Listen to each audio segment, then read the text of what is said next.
आम्ही लोकांना आव्हान केलं होतं मतदान करा आणि बघा बघा गपचूप कसं आम्ही अडवलं बरं का. ही जी प्रक्रिया आहे ना त्याच्यामुळे त्यांनी आव्हान केलं. ते प्रलोभन नाही ना दिली. त्यांनी प्रलोभन दिलं का कोणाला नाही ना. तुम्ही प्रलोभनं दिलीत म्हणजे माननीय पंतप्रधान कर्नाटकच्या निवडणुकीमध्ये जय बजरंगबली बोललं. काय झालं? वंदनीय हिंदू हृदय सम्राटांना फक्त गर्व से कम हिंदू आहे म्हणून म्हटल्यानंतर शिक्षा झाली. त्यांना मतदानाचा हक्क पण काढून घेतला तुम्ही. जय बजरंगबली. काही कारवाई नाही का पत्र दिल्यानंतर सुद्धा. इथं माननीय तुमचे गृहमंत्री मध्य प्रदेशात सांगतात की तुम्ही आम्हाला मतदान करा, आम्ही तुम्हाला मोफत अयोध्येला घेऊन जाऊन. म्हणजे काय? हे प्रलोभन नाही.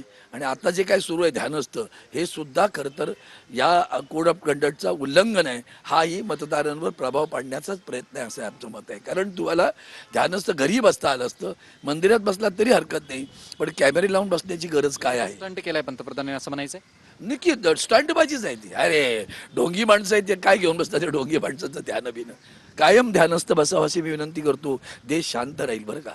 एक शेवटचा प्रश्न अरविंदजी, तुम्ही महाराष्ट्रातल्या अनेक तुम्ही स्वतः उमेदवार होतात लोकसभेचे, अनेक ठिकाणी तुम्ही सुद्धा प्रचारांना गेलेला आहेत.